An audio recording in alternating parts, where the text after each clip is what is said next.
Hi hello welcome back to Saraswati smile. ఈరోజు video ఏంటంటే గురువారం కదా, బాబా టెంపుల్కి అయితే నేను వెళ్ళొచ్చా ఇప్పుడే. అసలు బాబా టెంపుల్లో వీడియో తీస్తుంటే నాకు అసలు అది ఒక లాంటి వైబ్రేషన్ అనిపిస్తుంది. అక్కడ ఎందుకో తెలియకుండానే నేను చాలా హ్యాపీగా ఉంటా. అయితే ఇక్కడికి వచ్చిన ప్రతిసారి నాకు అంటే ఒక గుర్తుగా ఒక వీడియో తీసుకుందాము అనే ఆలోచన కలగడమే నాకు ఒక్కొక్కసారి అనిపించింది. ఇది కూడా నాకు గ్రేట్ కదా, నేను బాబాని కొంతమందికి అయితే చూపించగలను. అంటే టెంపుల్కి వెళ్ళలేని వాళ్ళు చాలామంది ఉంటారు. ఇప్పుడు అమ్మ అయితే అసలు టెంపుల్కి వెళ్ళడానికి కుదరదు పాపం ఆమెకి. అంటే ఎందుకంటే నాయనమ్మకి వాళ్ళకి చేసుకొని టెంపుల్ అక్కడ అసలు ఉండదు. అంటే రాములవారి టెంపుల్ ఒక్కటే ఉంటుంది, బాబా టెంపుల్ అయితే అసలు ఉండదు కదా అక్కడ. అది కొంతమంది అమ్మలాంటి వాళ్ళు చాలామంది ఉంటారు కదా, వాళ్ళకి పోలేని వాళ్ళు ఉంటారు కదా టెంపుల్కి. వాళ్ళ కోసం అయితే నేను ఇలాంటి వీడియోస్ చేస్తే వాళ్ళు హ్యాపీగా ఫీల్ అవుతారు కదా, మనం కూడా టెంపుల్లో ఉన్న ఫీల్ వస్తుంది కదా మనం ఇలాంటి వీడియోస్ చూసినప్పుడు. నాకైతే కొంత హ్యాపీ అనిపిస్తుంది. నేను మంచి చేయలేకపోవచ్చేమో కానీ ఇలాంటి వీడియోలు, దేవుడి వీడియోలు అలా చూపిస్తే కూడా వాళ్ళు హ్యాపీగా ఫీల్ అవుతూ ఉంటారు కదా, అది కూడా నాకు హ్యాపీనే. నా ద్వారాగా కొంతమంది చూడగలుగుతున్నారంటే నేనైతే ఈ వీడియో పెద్దవాళ్ళకే డెడికేట్ చేస్తున్నా. చాలా అంటే చాలా బాగుంటుంది. ఈ టెంపుల్కి వెళ్తే మాత్రం నాకు మనస్ఫూర్తిగా చాలా మంచిగా అసలు మనసు బాగుంటుంది. నేను ఎందుకు ఇలా చెప్తున్నాను అనేది అది నేను అనుభవించాను కాబట్టి నాకు అలా చెప్పాలనిపిస్తుంది. ఇక్కడైతే చాలా హ్యాపీ అనిపిస్తుంది అండి నాకు. నేను ఇలా వీడియో కోసం చెప్పేది అనేది కాదు, అసలు నేను అనుభవించేదే చెప్తున్నాను.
శ్రీధరాయ నమః ఓం ఋషికేశాయ నమః ఓం పద్మనాభాయ నమః ఓం పురుషోత్తమాయ నమః ఓం అదేక్షయాయ నమః ఓం నారసింహాయ నమః ఓం అచ్యుతాయ నమః ఓం నారాయణాయ నమః ఓం భూపేంద్రాయ నమః ఓం హరయ నమః ఓం శ్రీకృష్ణాయ నమః శ్రీకృష్ణ పరబ్రహ్మణే నమః ఓం కృష్ణ ప్రసాదాయ ఇదే భూమ పరమః నిజాన వర్ధన బ్రహ్మ సమానమే బ్రహ్మ సర్వరేణ్యం గోదేవశక్తిమై గోయనః గోయనాత్ ఓం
మీ పేరు ఏం పేరు అండి? రమణ ప్రేమ. రమణ ప్రేమ. ఓకే. ఒంగోలేనా ఆంటీ? తెలుగు శాస్త్రీయ పండిట్గా చేసి రిటైర్ అయ్యాను. తెలుగు శాస్త్రీయ పండిట్గా చేసి రిటైర్ అయ్యాను. ఓ గ్రేట్. ఇప్పుడు 76 ఇయర్స్. 76 ఇయర్స్. బాగా ఓపికగా దీపాలు పెడుతున్నారుగా. రోజు వచ్చి పెడతాము. డైలీ వచ్చి పెడతారా ఆంటీ? ఈ బాబా గుడి పెట్టినప్పటి నుంచి 40 ఏళ్ళు అయిందా? బాబా గుడి పెట్టినప్పటి నుంచి ఓకే. పొద్దున్నే వచ్చి విశ్వాసాలు చదువుతాను, బాబా చాలీస్ సహాయం చదువుతాను, ఆ, అటు ఇటు పెట్టుకుని ప్రసాదం చేసుకొని వెళ్తాను. ఓకే. 6 గంటలకే వచ్చేసి 7 గంటలే వెళ్ళిపోతాను. ఓ, ఓకే ఆంటీ, గ్రేట్ మీరు అసలు. స్వామి అన్ని విధాలా రక్షిస్తున్నాడు, కాపాడుతున్నాడు. ఆ, ఓకే ఆంటీ. అంకుల్ పేరేం పేరు? రైల్వేలో ఎలక్ట్రికల్ ఇంజనీర్గా చేసి హైదరాబాద్లో 4 ఏళ్ళు చేశాను. ఓ, ఇక్కడికి వచ్చి 15 ఏళ్ళు చేసి రిటైర్ అయ్యాను. ఆహా. నా ఉద్యోగం గురించి పెన్షన్ జాబ్ కదా, ఆ, ఆయన ప్రమోషన్స్ వదులుకొని ఇక్కడ మార్చుకొని ఇక్కడ చేసి ఇక్కడ రిటైర్ అయ్యాను. మ్మ్హ్మ్. 4 అబ్బాయిలు నాకు. ఓ, నలుగురు. యూఎస్లో సెటిల్డ్. ఆహా. వెళ్ళొచ్చాము 2 సార్లు. ఓ, 2వ అబ్బాయి యూఎస్ నుంచి హైదరాబాద్ నుంచి వస్తున్నాడు. మ్మ్. ఆ అబ్బాయి సాఫ్ట్వేర్. 3వ అబ్బాయి కూడా హైదరాబాద్ నుంచి వచ్చి ఇక్కడ విజయవాడలో నీల్ కమల్ కంపెనీలో మేనేజర్. మ్మ్హ్మ్. ఆ అబ్బాయి కూడా ఇల్లు కట్టుకొని చూడబడ్డారు. 4వ అబ్బాయి ఢిల్లీ నుంచి వచ్చి మ్మ్. మొన్ననే హైదరాబాద్లో ఇల్లు కొనుక్కొని మ్మ్. ఆ అబ్బాయి కూడా షిఫ్ట్ అయినాడు. ఆ అబ్బాయి కూడా సాఫ్ట్వేరే. మ్మ్హ్మ్. పిల్లలు 4 అబ్బాయిలు, అమ్మాయిలు. మ్మ్. అందరికీ కూడా షిఫ్ట్ అందరూ. మేము మొదటి నుంచి అదిగో పక్కనే ఇల్లు. Okay, okay. అపార్ట్మెంట్ 5 ఫ్లోర్స్ మన గుడి పక్కనే ఉంది. ఆ, అవునులే, తెలుసు. 5 ఫ్లోర్స్లో కొనుక్కున్నాం. Okay, okay. ఆ, అక్కడ అలవాటు అయిన చోటు కదా అని అవునులే ఆంటీ. అప్పుడప్పుడు పిల్లల దగ్గరికి వెళ్ళి వస్తుంటాం. వాళ్ళు మ్మ్. ఈ వయసులో ఓపెక్ వచ్చి అసలు. అమ్మ అంతా స్వామి జరగాలి. అవును, అవును. ఆయన పూజ ఆయన ఇది చేసుకుంటాం కాబట్టి ఆయన రక్షిస్తున్నాం. మ్మ్. నాకు అసలు ఎంత పెద్ద మేజర్ ఆపరేషన్ చేశారు. ఆ? నాకు ప్రాబ్లం ఉందని తెలియదు. నాకు ఆ, స్వామి తెలియజేశాడు. ఆ. మీకు లోపల ప్రాబ్లం ఉంది, చూపించుకొని నేను కాపాడుతాను అని. మ్మ్. అంటే నమ్మలు 6 నెలలు 6 నెలల తర్వాత మళ్ళీ చెప్పాడు ఆయన. మ్మ్హ్మ్. మీకు లోపల ప్రాబ్లం ఏదో ఒళ్ళు వస్తుంది, పొట్ట వస్తుంది, ఒళ్ళు వస్తుంది, పొట్ట వస్తుంది అనుకున్నా. మ్మ్. లోపల ఒక గడ్డు ఉంది. అయ్యో. నాకు తెలియదు, ఆ. నాకేం బాగలేదు. ఆ, ఆ బాధ లేకుండా ఆయన చేశాడు. అదే ఇప్పుడు తీసేపిచ్చారా? చూపించుకోకు అన్నాడు. తీసేపిచ్చావా? ఉన్నాను కదా వెళ్ళి చూపించుకోమన్నాడు. మ్మ్. చూపించుకోవాలో కూడా చెప్పాడు. మ్మ్. మ్మ్హ్మ్. అప్పుడు పిల్లలకి చెప్తే తీసుకెళ్ళి అక్కడ మ్మ్. హైదరాబాద్ కొత్త ప్రార్థన చేస్తే మ్మ్. మీకే ప్రాబ్లం లేదంటున్నారండి, ఎందుకు తీయటము, అది లోపల ఉండకూడదు గడ్డ, అది మ్మ్. కరెక్ట్. మ్మ్. మీకు ఎవరు చెప్పారు ఏ ప్రాబ్లం లేకుండా మీకు లోపల ఇక్కడ ఉండదని అన్నాడు. మ్మ్. నాకు బాగుంటుంది చెప్పాడు కానీ ఎవరు చెప్పలేదండి. మ్మ్. ఏదో ఉండి చూపించుకోమని చూపించుకున్నాను, స్కాన్ తీస్తే కనపడింది అన్నారు. మ్మ్. డాక్టర్ ఆశ్చర్యపోయి ఉన్నది నిజమే, మ్మ్. తీస్తే బతకరు, మ్మ్. మరి మీకు రిస్క్ లేదంటారు కాబట్టి ఈ వయసులో ఎందుకు వద్దులే అన్నారు. అవునవును. కాదండి స్వామి చెప్పారు అది తీయించుకోవాలి, లేకపోతే ఇబ్బంది పడతానని ఆయన దాకా కాపాడుతున్నాడేమో, మ్మ్. నాకైతే తెలియదండి, మ్మ్. స్వామి చెప్పాడు కాబట్టి తీయించుకోవాలి. మ్మ్హ్మ్. మా మ్మ్. పిల్లకాయలు కూడా దేవుడు నమ్మకం ఉంది. ఓకే. వాళ్ళు కూడా సరే చేయిద్దామని చెప్పి 20% ఏనండి బతకదని చెప్పారు. అయ్యో. ఆ. అంతే పిల్లలు 4, మా అబ్బాయి అందరూ కూడా మా ఆయన మ్మ్. అదంతా మొండిగా ధైర్యం చేయించుకుంటానంటుంది నమ్మకంతో ఏం చేస్తాం అని వాళ్ళు సంతకం పెట్టేసి చేయించారు. మ్మ్. కానీ 13 గంటలు 12 గంటలు పడుతుందన్న ఆపరేషను డాక్టర్ 5 గంటల్లో చేశారు. ఓ, చేసి మిరాకిల్. బయటకు వచ్చాక నా దగ్గరకు వచ్చి నాకు వచ్చాక వాళ్ళే అన్నారు, ఆ. అమ్మ మీకు ఆపరేషన్ చేయటం ఒక సంతోషంగా ఉంది, ఓకే. మేము ఊహించే విధంగా చాలా త్వరగా అయిపోయింది, మ్మ్. ఇంకేం ప్రాబ్లం లేదని చెప్పారు. మ్మ్. నీట్గా చేసేసాం, మ్మ్. ఏమీ లేదు, బాగుంది. మ్మ్. ఆ 10 రోజులు ఐసీయూలో పెట్టి ఏ మందు ఇచ్చారో, ఏ ఇంజక్షన్ ఇచ్చారో, ఏం డ్రాప్ వేశారు, ఏం చేశారు, ఆ 10 రోజులు అన్నం లేదు, మ్మ్. కేవలం సెలైన్ మీద పెట్టారు. మ్మ్. ఆరోగ్యంగానే ఉన్నాను, బాగా చూసుకున్నాను. మ్మ్. ఆ 12 రోజులు సెలైన్ నుంచి బయటకు వచ్చారు. మ్మ్. నాకు ఒక మందు లేదు, ఒక ఇంజక్షన్ లేదు, ఒక ఇది లేదు, మ్మ్. కేవలం తిండి మీద హాయిగా గంట ఏదో ఒకటి తినండి అమ్మ, ఓకే. మీకేం ప్రాబ్లం లేదు వెళ్ళిపోండి అన్నారు. ఆ. అది జరిగి సంవత్సరం ఆ. ఇప్పటి వరకు ఏ ప్రాబ్లము లేదు నాకు, ఆ. ఏ ప్రాబ్లము ఆ బాబా దయ వల్ల మీకు ఇబ్బంది లేకుండా ఉంది. భగవంతుడి దయ. అంతే అంతే. ఆయన చెప్పాడు ఆ. మీ కలలో వచ్చి చెప్పారా ఆంటీ? ఆ. 15 రోజుల కల్లా మళ్ళీ మన స్థాయికి గుడికి తెప్పిస్తానని అన్నారు. ఓకే. ఆ. అట్లానే 15 రోజులు అంటే ఎలా కనిపించారు అంటున్నా నేను. అంటే ఇంకొక భక్తురాల ద్వారా సడన్గా కూర్చుని ఆ. ఆమె బాబా వాడు చెప్తున్నారు చెప్తున్నారు ఓకే. పెద్ద ఆవిడ, ఆహా. పోయిన ఆవిడ మ్మ్హ్మ్. సడన్గా మీ దగ్గరకు వచ్చి చెప్పారా? నేను ఆమె దగ్గరికి అప్పుడప్పుడు 6 నెలలకు ఒకసారి చూడటానికి వెళ్తుంటాను. ఆహాహా. మంచి దైవ భక్తురాలు ఆమె. ఓకే. మామూలుగానే ఉంటుంది, ఇంట్లో అసలు తెలియదు అట్లా. మ్మ్. మ్మ్. మామూలుగా వెళ్తుంటా అదే అదేలే, అవునులే, అంటే ఫ్రెండ్స్ ఇద్దరు అవునవునులే. ఆమె దగ్గర పోయి కూర్చుంటే ఆమె చెప్పింది, అమ్మ బాబా గారు ఇలా వాక్ ఇచ్చారు, ఉమ్, మరి నాకు తెలియదు, ఉమ్, మీకేముందో అనేది నాకు తెలియదు, ఇది నిజమేనంటే నాకు తెలియదు అన్న. ఉమ్, నాకేం ప్రాబ్లం కానీ ఆయన చెప్తున్నారమ్మా, ఉమ్, అలా చూపించుకోవాలి, ఆయన ప్రకారంగా వెళ్ళి చూపించుకోవాలి కానీ వెంటనే స్కాన్ చేసి ఆమె చూసి ఉమ్, నిజమేనన్నది. ఆ, వెంటనే మీరు అర్జెంట్గా వెళ్ళిపోండి ఉండదు తిట్టాము, నాకు ప్రాబ్లం లేదండి అంటే వినరు. ఆ, అక్కడికి పోతే వాళ్ళు అదే అన్నారు, మీకు ఆ, ప్రాబ్లం లేదు కదా ఎందుకంటే విషయం పెట్టుకోవటం వస్తుందన్నారు. ఓకే. కాదండి నేను పెట్టుకుంటాను ఉమ్, మొండిగా ఉమ్, చేశారు. ఉమ్. ఇప్పుడు బాగానే ఉంది, ఇప్పుడు ఏ ఇబ్బంది లేకుండా ఉంది. ఏ ఇబ్బంది ఓకే. ఉమ్, సంవత్సరం అయింది, ఉమ్, మళ్ళీ నేను అసలు హాస్పిటల్ జాయిన్ పోలేదు, ఆ, దాని గురించి ఒక ట్యాబ్లెట్ కానీ ఒక మందు కానీ ఒక ఇంజక్షన్ కానీ ఉమ్, ఏమీ లేదు. ఉమ్. గ్రేట్. ఇక్కడ ఉన్న 10 రోజులు ఏమి ఇచ్చారో అది ఓకే. ఇంటికి వచ్చిన తర్వాత మొదలైన తిండి తినమన్నారు, పండ్లు జ్యూసు పాలు కూర ఆ, ఆ, ఉపహారాలు ఓకే. అది మాకు విధంగా భగవంతుడు అలాగే ఓకే. అమ్మవారు కూడా. ఆ, అప్పుడు నేను అందరూ సందేహపడుతున్నానని చెప్పి నేను బాబా వారిని అడిగితే ఉమ్, వాళ్ళ అట్లా మాట్లాడుతున్నట్టు అడిగితే ఉమ్, అమ్మాయి ఇట్లా చెప్తున్నారు మీరు నాకు సందేహంగా ఉంది ఉమ్, ఎట్లా ఇదవుతున్నారు మీకు ఎందుకు భయం మీరున్నారు అమ్ముడు అమ్ముంది నేనున్నాను ఆ దాని నేను చూస్తాను ఉమ్, భయం ఉమ్, తెచ్చుకోపోవాలి ఉమ్. ఎవరు నమ్ముతారు అదే కదా, నమ్మరు కదా. నా నమ్మకం ఆ, నమ్మకం ఉండాలి ముందు. కాబట్టి భగవంతుని నేను నమ్మాను కాబట్టి నీ నమ్మకాన్ని. శుద్ధిగా మనసారా నమ్మాను కాబట్టి ఓకే. చెప్పాడు నువ్వు నమ్మావు ఆ, నమ్మావు నేను నిన్ను కాపాడుతున్నాను. ఓ, గ్రేట్ ఆంటీ.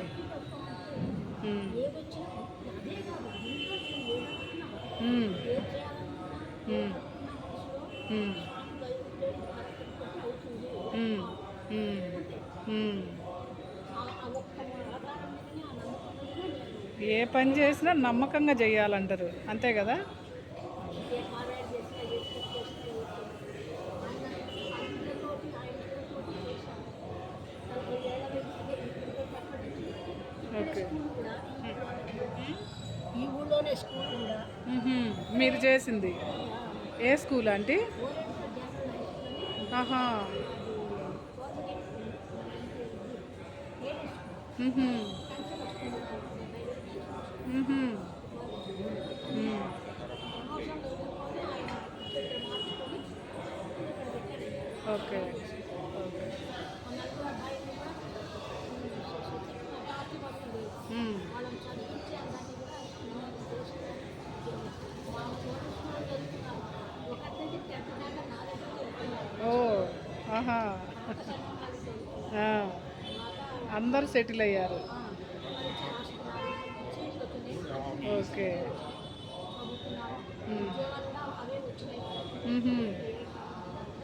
స్వామి దయ. ఉమ్. అంతే. మా పిల్లలు కూడా నమ్మకం దేవుడు దైవం. ఓకే. మా ఓకే. కోడళ్ళకు కూడా మంచి దైవం ఆ, నమ్మకం వాళ్ళు కూడా బాగా వేసుకున్నారు. ఆ, అందరూ సాఫ్ట్వేర్లు మా కోడళ్ళు. ఓకే. నా కొడుకు ఉద్యోగం వచ్చాను చాలా ఆ, ఒప్పుకున్నారు, ఉద్యోగం మానేశారు. ఆ, వాళ్ళు సంపాదించడం జాగ్రత్త చేశారు. అది ఏంటంటే ఆ, కానుకలను వెంకటదాసు గారి రాస క్రీడా ప్రబంధం అని ఒక ఇది ఉంది. అది ఎవరికి తెలియదు, బయటికి రాలేదు. అది నేను పాడాను. అది 100 పాటలు. అది కార్తీక మాసంలో వెన్నెల్లో గోపికలు కృష్ణుడి కోసం వెతుకుతూ ఒకళ్ళకొకళ్ళు చెప్పుకుంటూ పాడేటువంటి పాటలు. ఈ 100 పాటలు 100 రాగాలు ఉంటాయి. 100 పాటకు సమానం. అదనమాట అది నేర్చుకున్నాను. అంటే మా నాయనమ్మ వాళ్ళు అది మీతో పాడిస్తా. అది మా నాయనమ్మ వాళ్ళు పాపం నేర్చుకొని పాడింది. అది నా మనసులో ఉండిపోయింది. ఓకే. మా మనవాళ్ళకు నేర్పించి అది బయటికి తేవాలని డైలీ అనుకుంటున్నాను. వస్తుంటారు ఈ టెంపుల్కి. నేను ఒక రోజు పాడిస్తాను మీతో. అది ఈ టైంలోనే వస్తారా మీరు రోజు? మీరు ఎప్పుడు రమ్మంటే అప్పుడు వస్తారు. పక్కనేగా ఇల్లు. ఓకే. మీరు మా ఇంటికి వచ్చినా పర్వాలేదు. ఈ ఆంటీతో మాట్లాడుతుంటే అసలు టైమే తెలియట్లేదు, చాలా మంచిగా మాట్లాడుతుంది. తనైతే పాటలు పాడిద్దంట. అదైతే నేను దీంట్లో యూట్యూబ్లో పెట్టాలంట. చాలా మంచిగా మాట్లాడుతుంది అసలు. ఆంటీ అసలు నేను అడగంగానే మాట్లాడడం అనేది గ్రేట్ కదా. తను టీచర్గా పనిచేసిందంట ఏడేడు స్కూల్లో. అసలు చిన్న గర్వం కూడా లేదు. వాళ్ళ పిల్లలందరూ మంచిగా సెటిల్ అయ్యారంట. అసలు ఎంత మంచిగా మాట్లాడుతుందంటే నాకు చాలా హ్యాపీ అనిపించింది ఈ ఆంటీని కలవడం. అంటే మిరాకిల్ ఏదైనా కూడా బాబా అలా కలుపుతాడు కొంతమందిని. నాకైతే ఈ ఆంటీని పరిచయం చేసిందైతే బాబానే అనుకుంటున్నా. నీకోసం ఒక అమ్మాయి వస్తుంది అన్నట్టు తనకు చెప్పినట్లే అనిపించింది నాకెందుకో. తను నా యూట్యూబ్లో పెట్టిద్దంట ఏదో పాట. దాని గురించి అయితే త్వరలో మీ ముందుకు తీసుకొస్తానని చెప్పబోతున్నాను నేను మీకు. ఓకే అండి, బాయ్ అండి అందరికీ. Thank you so much.